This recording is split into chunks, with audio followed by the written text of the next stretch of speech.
we're back with another episode of Morphy's Games of Chess. Here we got today game number 25. Oh, we're getting there, folks, slowly but surely. We're getting there.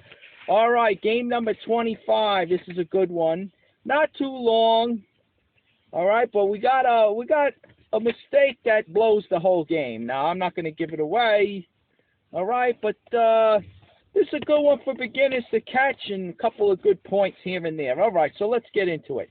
Game number 25. All right, here we go. This game took place. It's the sixth match game between Morphy and Lowenthal. July 28th, 1858. Long time ago. All right. Still interesting, though. Here we go. King pawn. Oh, no, wait, I'm grabbing the E-pawn, my mistake. Folks, it's a Sicilian defense by Lowenthal. Oh, how about that, huh? All right, well, look at this. Morphy throws the D-pawn. He's done this before in the American Chess Congress. He throws the pawn up first, then he brings the knight out to attack it, all right? So, I mean, you're offering your opponent to make the silly mistake of playing something like this. And let's just throw the engine on. I'm no endgame expert. I'm no opening expert either, I should say. And here we go. Just to point out here, just so I don't mislead anybody out there, this would be bad. See, attack. Look at this. You're getting a speedy development, Morphy style. See this? You're down a pawn, but all right. You get your pieces out. It's pretty much an even game. Look at it, 0.06 at this point, right? But it's easy for you if you're white. It plays itself. You just bring your pieces out. Bishop to c4, aiming at the black king side. You control d5, folks. d5. You might be down a pawn, but you got positional compensation.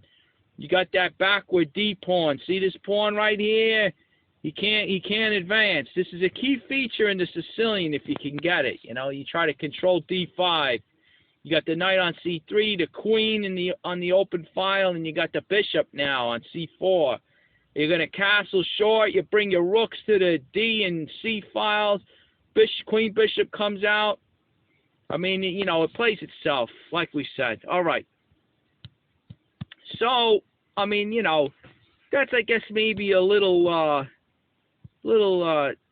tip to, you know, why you'd play the D4 pawn first. Usually you see the knight come out first, right? And then black does a host of different things. But, yeah, here's Morphy, you know, D4. Like to mix it up a little. When the knight comes out to recapture the pawn, because if you notice, white's got 2 on that D pawn right there. So what could white do? What could black do to save it? He can't. I mean, the only other option would be this. And that's a little silly because now, like I said, you're opening it up. You got that D file. And, okay, and I know a lot of you guys, I'm repeating myself, but I know a lot of you kiddos out there go, oh, take the pawn with the knight. Why not, right? All right, big mistake, see? You lost the game pretty much there. See that? You hung the piece for what? I mean, heck, you're not even up a pawn. All right, so anyway, there you go. What are you going to do, right? You live and you learn. At least I'm showing you here. This didn't happen in your real game, right? All right, so here we go. Pawn takes, knight up. All right, so what do we got Lowenthal doing here? We got him bringing out the knight, baby. Backing up that pawn, but, you know, Morphy gets it back like we said. We got the knight and the queen on D1, right? Black can only bring one piece out at a time. So there you go. White gets his pawn back. See that? So now, look at this. Unbelievable. Look at this move, folks. E5! E5! Now, you got to understand one thing I got to point out here. The book, Morphy's Games of Chess, folks, the Bible, I refer to it. I got it right here in my hand. I got this book, the Morphy's Games of Chess. Now, you got to understand that, as I said, this game took place in 1858, and a lot of the notes had been through the years beyond that, you know. Even the notes to these games are very, very old, very dated. Now, don't go ahead and start jumping to conclusions thinking they're irrelevant. Folks, they're very valid. I mean, It's interesting. You see things you don't really see now because I guess they go out of style. And you pick up a little pointers here and there, and you understand chess more. You understand what the old masters were thinking. And now when you learn the modern techniques and moves, they make more sense because they're only building on, folks, they're only building on the Morphys. You understand? The Laskas, the Capablancas. They're just building on those greats that came before them. You understand? You get a better grasp of this game. Now, why do I even bring this up? Well, the notes that you're going to get here, okay? I, for one, again, no opening expert, but I know that this E5 move is playable. I've seen it. They've got books on it. I don't even remember the name on it. Very tactical, very tactical. There's tactical resources for black to play this aggressive, this crazy. Because why is it crazy? Well, what ends up happening, let's even throw in, all right, just saying knight to b5, folks. What does that remind you of? That's Morphy's other games, remember? Where he jumps, let me just throw in a useless move. He jumps the knight over there, right? Long in the day, back in the day, you know, Morphy was doing it all. Look at this. This is the idea behind coming to b5. All right, now, I mean, there's that threat. And here you go. I mean, if you play, look at this. Hold on. I got to turn on the engine here. Let me see something. Why is it saying A6 is the book move, huh? Let's get this one going, huh? Look at this. We got it on already. Analyze game. I guess it's going with this, huh? So, of course, you're going to jump in. He's going to take. He doesn't want to move his king up here. Forget it. Then he loses castling rights. So, anyway, he trades the bishop for the knight. And the whole point of this, though, the idea, what you got to understand is that D pawn is backward, folks. It has no friendly pawns that could help support it, and yet it can't get up to D4 where this guy on E5 would support him, right? So this pawn is backward. It's vulnerable because it's on an open file, white's open D file. It's a target, folks. It's just that pawn is locked back there. I mean, we saw Morphy exploit this, right? You saw how the D pawn didn't move, so then the bishop couldn't come out. The bishop couldn't come out, so then the rook couldn't get into the game. It has what's that? Like an effect, a chain reaction, you know? One little pawn, D pawn, and it affects the queen side. All right, so that's the idea. Now, sure enough, you know, that's where this knight would like to go, and I believe that's the modern move. Even the chess genius here says that's the book move, knight to b5, right? All right, so I understand that this is playable for black, and white has to respond with the best move, knight to b5. All right, but anyway, right? Be that as it may, let's get into what they were thinking back in the day so you grasp some of the ideas, okay? All right, so anyway, here we go. Let's see what they wrote on this move, e5, right, for black on move 4. A violation of principle, attempting to convert a closed game into an open one. It leaves the queen pawn dangerously weak. Well, they're right about that. Okay, modern parallels are rare. Against Mortimer Paris, 1900, Pillsbury played e5 2 moves later. So let's just get an idea, because this was rarely played, okay? So they're trying to find some examples. Well, here you go. Here's what was played instead. On move 4, you had Pillsbury bring out the knight, attacking the e4 pawn. Very commonly seen. Now look at this. Mortimer took, let's see. Mortimer took the pawn. Pillsbury takes back with the B pawn, bringing a pawn to the center, more center control, folks. And then after the knight protects the E pawn, right? Then you had Pillsbury playing E5, right? So a little different there, a little different. So this is what he did it. Now let me make sure. He said, modern parallels are rare. Against Mortimer Paris, 1900, Pillsbury played e5 2 moves later. Okay, so we did it, right? By move 6. Okay. And now let's go back to a different game where it was closer than what we see here. And it says, and in his 9th match game against Fletcher, 1910, Lasker played after move 4, knight f6 attacking e4. Now the knight comes out to protect e4, the queen knight to c3. Now Lasker struck with e5.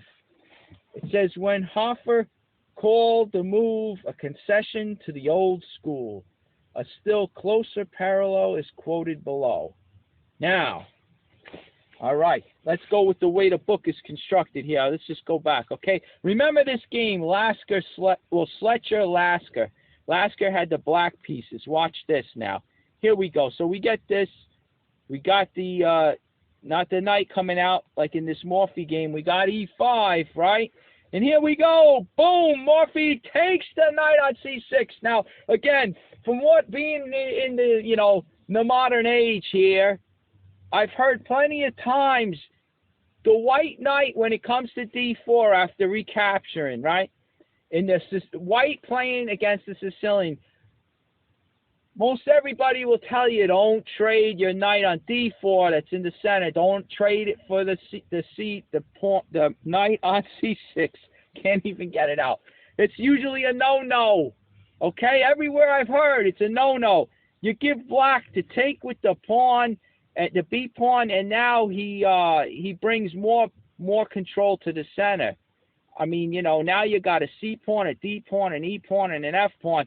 And look at white; he's missing a d pawn. I mean, you know, it's clearly, I've heard it a dozen times, 100 times, 1,000,000 times. Okay, but just because every opening book and every opening line that you go over, this is never looked at because it's known not to be a good move for white, right? So that's exactly why you could make it. I don't know if you could follow this logic, but everyone's booked up these days. And the minute you take with the knight there on c6, the modern master, I mean, okay, you know, the greats are great. Don't get me wrong. But your average players that reading these books, trying to get a little edge with some extra book knowledge, well, they have to throw it all out the window the minute you take that knight on c6, and now it's just a free-for-all. It's your chess skills against his chess skills. And if he takes like this and he even just knows the concept, oh, take with the b pawn, bring another pawn to the center, you still got to play the game, folks. You still got to play the game. And this is exactly what Morphy does anyway. I mean, they didn't know one way or the other. I don't think they knew all the opening ideas of today and all the concepts. You know, they built off of the old masters. Back in Morphy's day, they're winging it. I mean, he's just playing the game. And here he is. You see what Morphy does.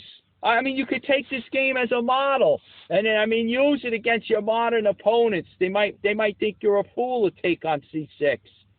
All right, now, against the grandmaster, I mean, don't get me wrong. They're going to turn the table. They're going to show you right away. And 20 moves down the road, why that's a bad one, you know? But for your modern guys, your average players, your weekend warriors, you know what I'm saying there, folks? Knight c6, do it. Why not? Go like with the hero Morphy here. Wing it, you know, just wing it. Throw it into the wind. All right, so anyway, so here's what we got now, okay? So Morphy takes, all right? And we got the note now, okay? We'll go back a little and we'll watch this. Watch this. We'll go back to that Fletcher-Lasker game, right? Here you go. Before this, the knight came out. Then Fletcher brought the knight to defend e4. Now Lasker hits him, right? Where's the move, folks? Look at the engine up there. Book move, right? Like I said, the knight goes to b5. That's the correct move here in this opening. All right, so now, like, you know, again, you're ready to fly down on d6, give the check. Now you see the book move, bring the pawn up. So now you can't take because now you got two. You got the queen and the bishop defending d6. See that? So now it changes things, and I think you eventually play a6. You boot the knight away. All right. So anyway, here we go. Look, you pin the knight ready to divert the queen over there if you capture, right? You capture the knight. So you hit this knight first, and I mean you can possibly take the knight, but the book move they're saying is to pull it back. So all right, you go with this. The reasons why, but who knows? Who knows? It's not my bag, no opening expert. You got to strengthen your tactics. Don't worry about all the little subtleties in the opening. Like I said, weekend warriors, under 2,000, you could play it any way you want, you just wing it. All right, so anyway, look, here you go. Here's the idea. You hit there. Now, Sletcher didn't do this. It wasn't even known back then. All right, what did he do, folks? Well, they say here, Sletcher in the game just mentioned played knight to b3. And then went after Lasker pins the c3 knight, once again renewing the threat to this guy on e4, right? Well, Sletcher had to defend it, develops a piece, but that bishop now not on the best square in this position. He wants to be on c4, aiming at f7 and controlling d5. You get it? So it's a concession on White's part already. And look at this.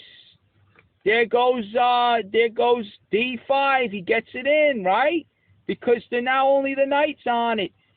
Black could get d5 in now. He's good to go. And it says right here, after d5, Lasker got a better game than he deserved. See that?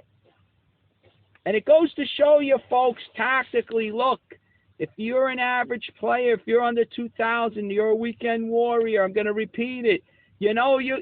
If White's one mistake, Sletcher, who was a great player back in the day, he played the knight to b3. There you go. That gave White now. It gave Lasker a game. You see this? If you don't play exact, it could mean all the difference. So there you go. What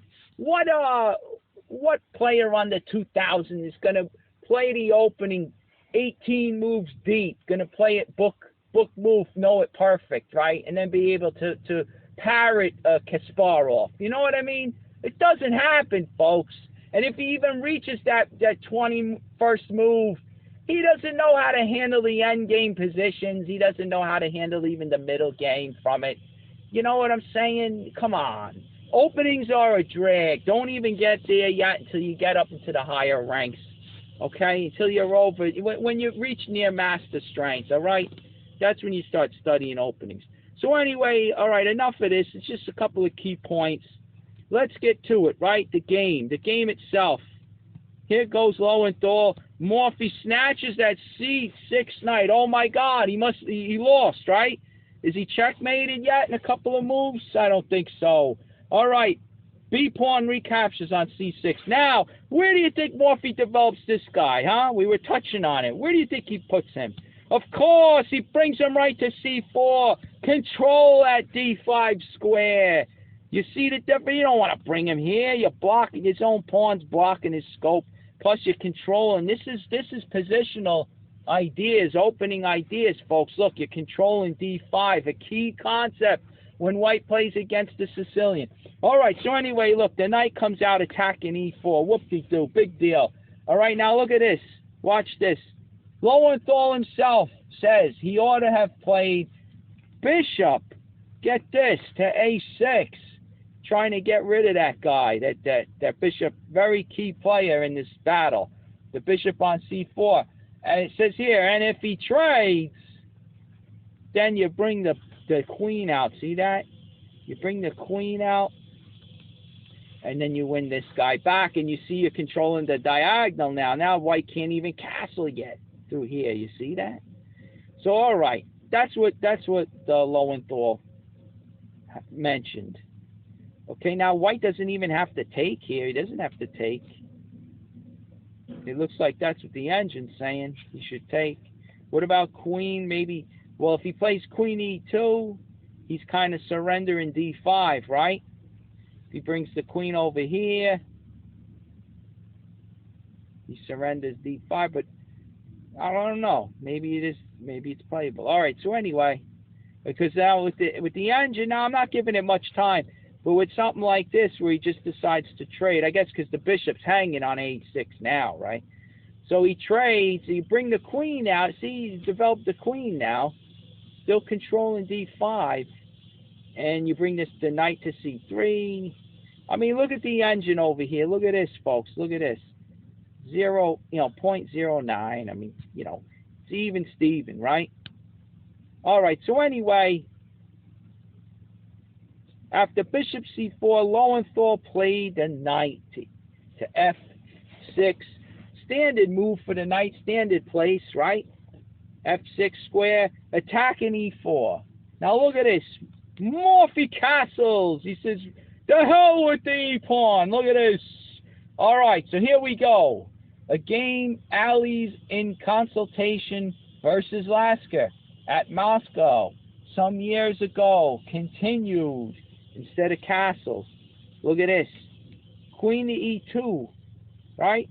Now again, you can get in d5. Not quite, folks, because you take, right? And then you're going to pick up.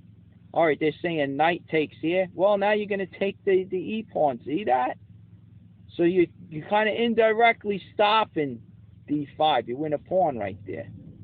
See that? So he can't, he can't push d5 yet. All right, so now what? All right, so the e5 pawn would be hanging. So black chose to bring the bishop, and this is Lasker, okay? He brings the queen to c7. And now we protect, we back up that d5 square. Still can't push, right? All right. So now, for some reason, Lasker plays the rook to b8. I guess he wants to stop this guy from coming out, or he hangs his b pawn. I mean, he grabs the open file. But here you go, white castles. Here we got bishop e7, pawn up here, right? No more b2 pawn to take for that rook. And after black castles, he develops the bishop over here on b2. Not bad, and here it says Lasker lost on the 20th move, right? So there's one to look over. I don't know, folks. But here we go. Let's go back, right? Bishop, knight, Morphy castles. Morphy castles. I like it. You know why? Because it could bait him right in. Now, Lowenthal doesn't take the bait. He ends up playing d5. He goes ahead. He figures he's got the knight and the queen on it.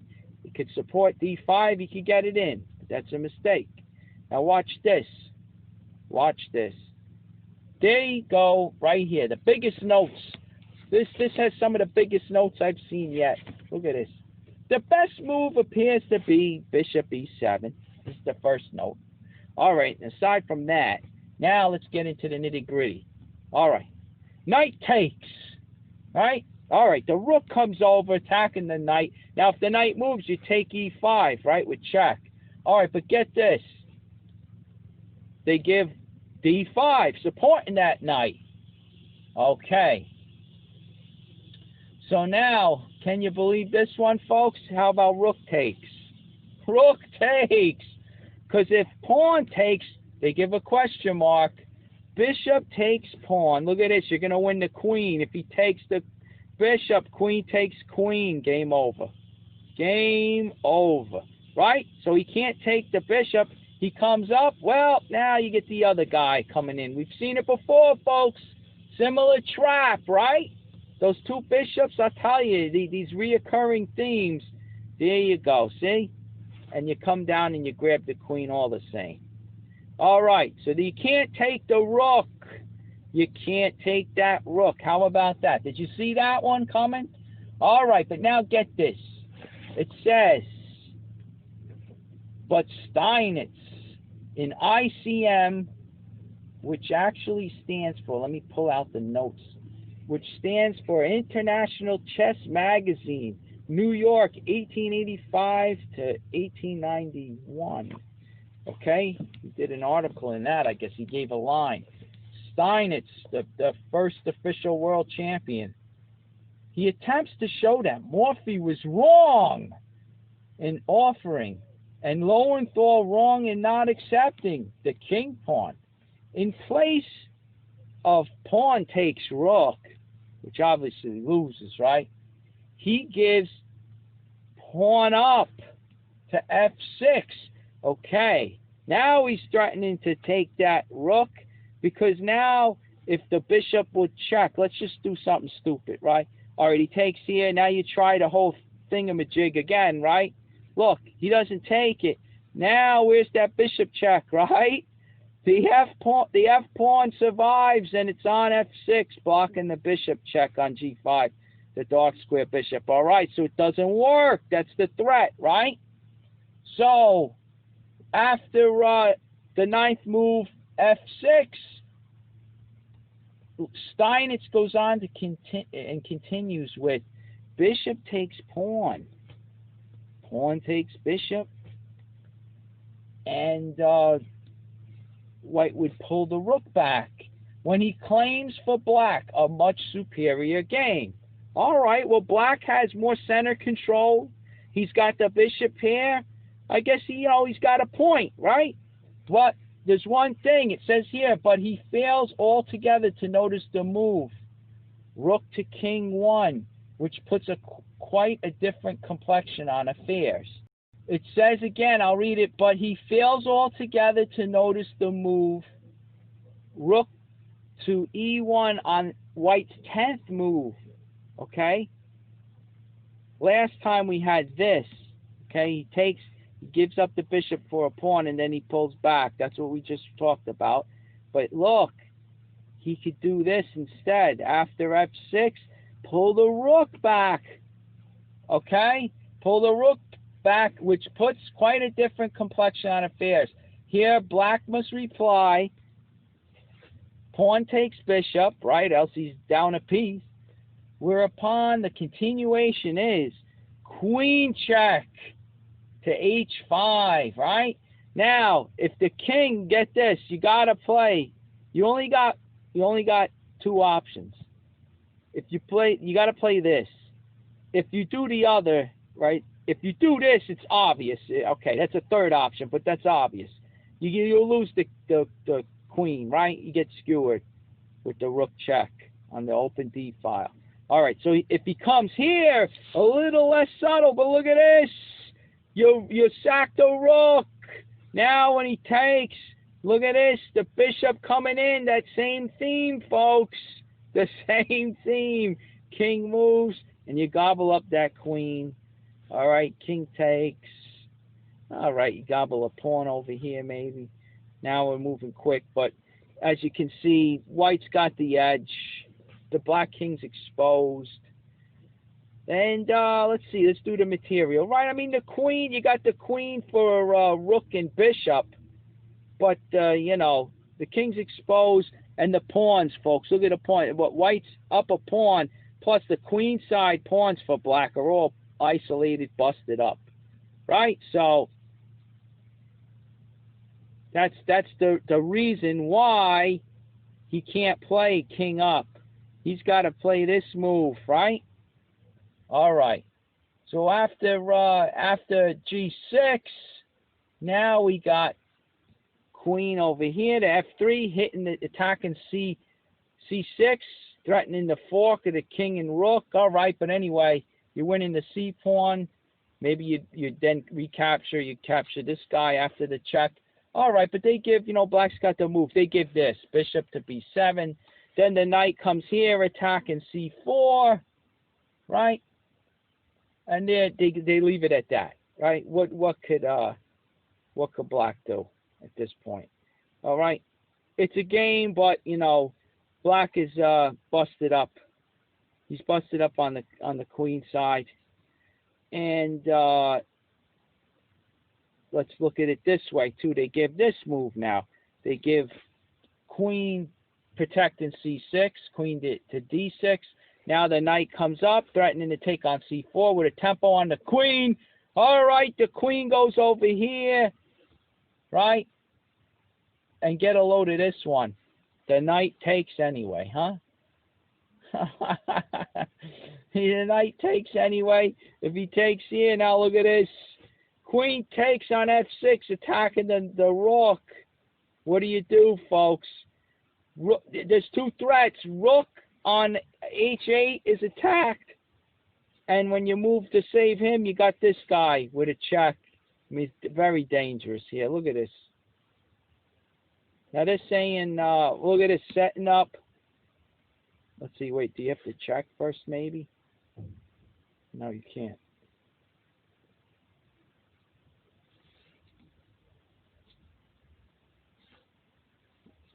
They're saying here, whoop, what happened there? What even happened? Bishop to f4.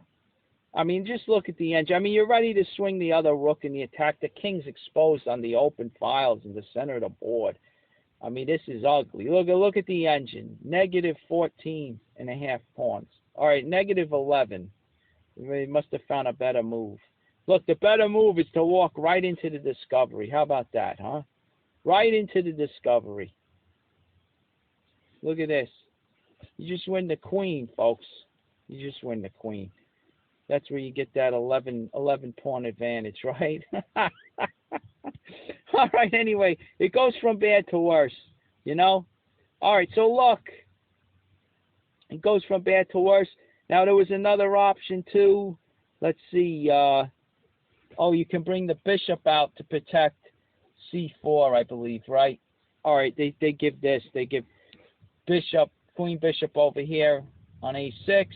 Now you got the knight going to d4 with a tempo on the queen. And they leave it at that, and they say, you know, now we're ganging up. Look, the queen's got to move, and now we're taking on f6 next, right? He goes here. We take next. We got check. Look at this. He goes here. We're just throwing him fast. We're not letting the engine go. I understand. Look at this maneuver. Look at this. You take over here, you win a pawn. If the rook takes, you take the bishop with the queen. Can you believe this? With check. No. Unbelievable, huh? The tactics fly, folks. You totally destroy the position. Let's see. Let me just see. Let's see what happens. Yeah, you take on f6 with check. Look at this. You come down. You're going to win the rook. The king moves. You're going to win the rook. Look at this. So you block, right? What about the rook check? Can you just check with your rook? Oh, no, he brings the rook over, right?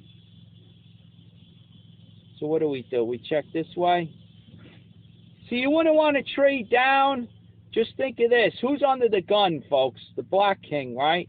And you got the open files. Your pieces are going to come into the game quickly, you know? You're going to come right into the game. Gee, why not just bring that bishop up with check? Why not, right? Let's see what happens. King c7, yeah, all right. So it's not the best. But the point is, you know, you want to keep your pieces on the board while you're attacking, right? So, all right, king goes here. You get another tempo on the queen. You win a pawn. He goes here.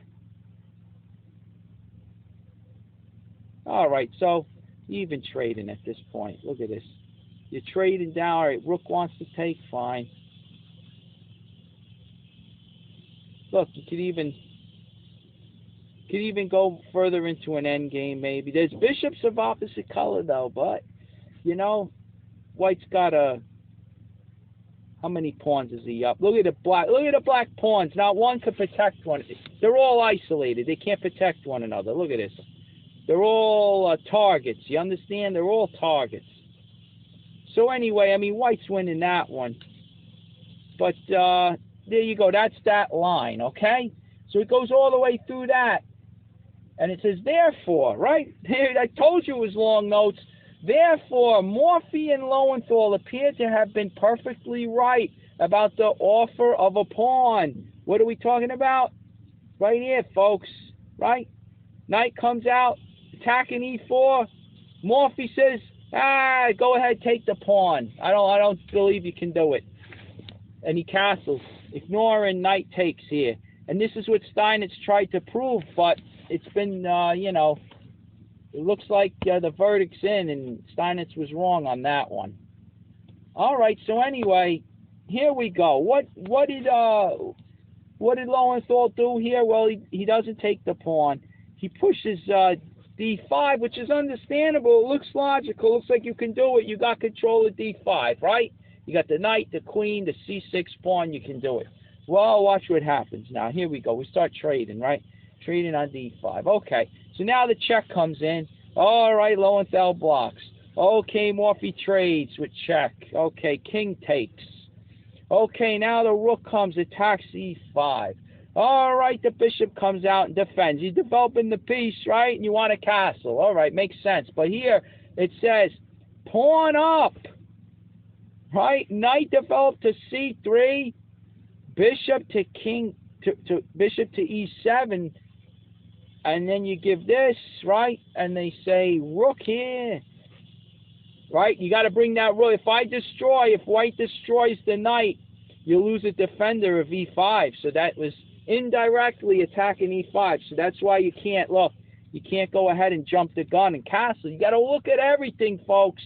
Everything going on. Look, he takes there, you take, knight takes. All right, he might be able to grab that. I don't know. But all right, we're going to get this one too then, right? So we're winning a pawn. All right, he wants to protect e4 pawn. So that's why he moves the queen. Wow. Look at this move. You see this one, folks? The tactics. This is what I'm talking about. You're piling up on that e4 pawn, right? Well, if you go ahead and trade, you see the knight fork. All right, he moves over. You get this guy. All right, he takes there. Well, it's still a game. Maybe a draw, you know. Black's got the bishop against the knight. Pawns, well, there's an A pawn still. So pawns are on both sides of the board, but I think maybe if white could win that A pawn, it's a knight versus a bishop endgame type of thing. It's okay for white. The pawns are on one side of the board, but all right. Anyway, who knows, right? And I mean, just to go for the count too. Let me just make sure here. What do we got? We got 5 against 5. All right, 5 against 5. Yep. Who knows? Looks drawish, but this is what they're saying. They're saying not to jump the gun and castle, but bring that rook over. No tricks, okay? You bring more defense to the D pawn, okay?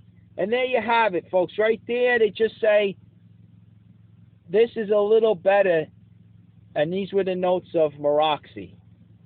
All right, so here's what happens. They take, attack e5, and Lowenthal defends with the bishop. Logical move, right? All right, now the knight comes out, and they're attacking d5. 2 are on d5, right? Now look at this. He plays e4. Can we take d5 now, folks? Can we do it? Heck, we got 2 on it, right? Well, here are the tactics. Again, trade. Uh-oh, wait, he took my knight. Well, I could take back, and then you lose it. Look, folks, discovered check. You lose the queen. Queen takes queen. Game over. Game over. You got a queen for the bishop, right? Look at this. Forget about it. All right, you see how sneaky this game of chess, right? Lowenthal plays e4. See how sneaky that is? Now d5 is protected indirectly with all the tactics, right? All right, so now look at Morphy. He puts the bishop ready to take out the knight, right? Ready to take out that knight, defender of the E pawn, the D pawn. All right, but look at this now. Lowenthal getting crazy with the tactics again. The knight comes up. Now they're teaming up. Bishop and knight are attacking h2. Look at this. He goes in. He goes in for it. All right, the bishop takes. Check. King over. You want to stay on this guy. You're going to see why. All right, he goes in for it. Queen takes queen. Knight takes queen. Now, question mark. Castles. Why? Why? Because this, folks, just throwing a bum move here. Look. The knight fork, right? The knight fork. Look at this. When he takes, he's threatening the knight fork. Okay, there's the bishop still. All right.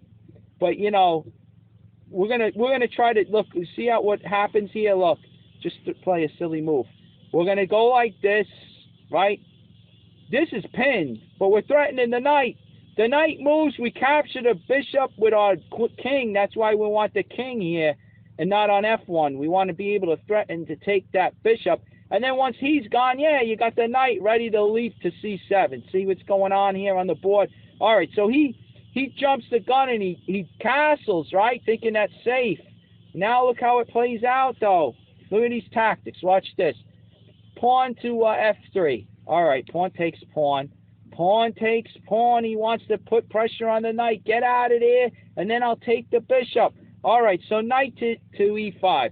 All right, can we grab the bishop yet, folks? Whoa, hold your horses. Look, folks, you do that. Look what happens. Black wins a pawn and then wins the exchange, okay?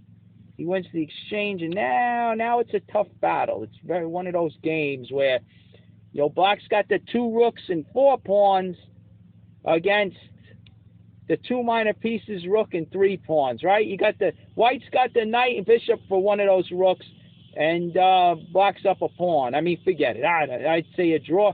Maybe even better for Black, because with 4 pawns, he's got a chance to maybe queen one of them. I don't know. But it looks like a draw, right? So don't jump the gun. You got him on the ropes, folks. You got him on the ropes. You don't take. Look at this by Morphy. Look at this move. Did you think of this one? Look. You protect f3. Now there's no nonsense, right? No knight taken on f3 with a fork of king and rook.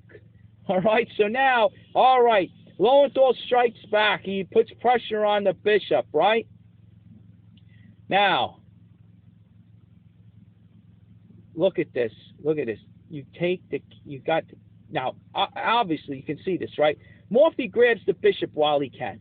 Now, if he takes here, it's obvious you get this guy. Black would undermine himself, right? He'd leave the defense of the knight. But now look at this. After Morphy captures, look at the chicanery here. Look at this. Here comes the rook to d8, the queen rook. All right. Wait a minute now.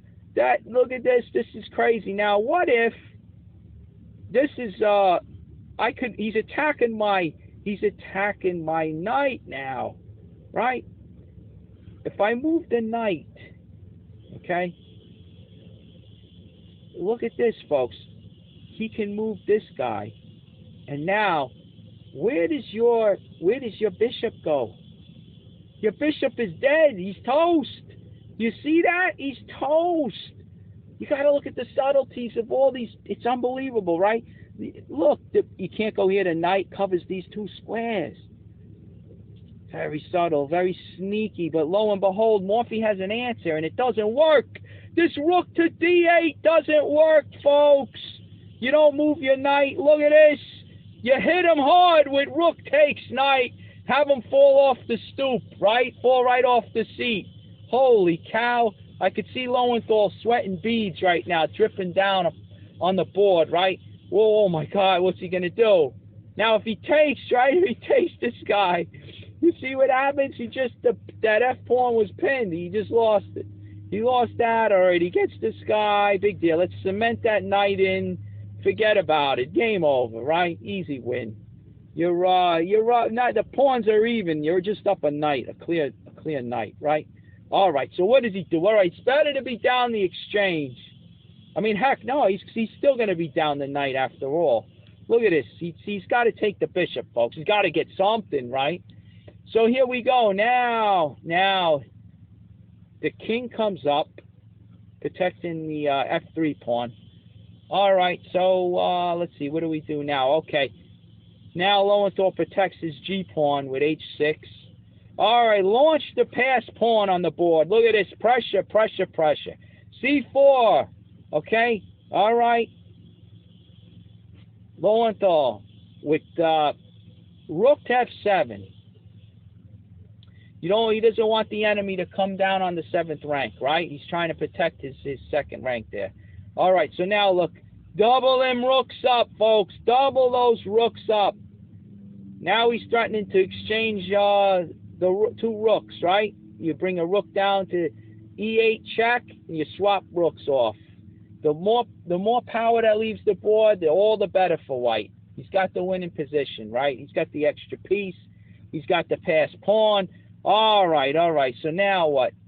King over. He doesn't want that check coming in. So now push that puppy up the board. Look at this. 3 moves to daylight. That's the big plus in the position. The passed pawn. All right. So now look at this. He's got to make a little hole for the king. He's got to make some room for the king. Pawn going up the board. Rooks, he sees he's got to stop it, right, folks? He's got to stop it somehow. Pawn up the board. All right, queen, pawn. Rook takes the queen. The queen rook takes pawn. I tell you, this descriptive notation. It's pretty tough sometimes. All right, rook takes on c7.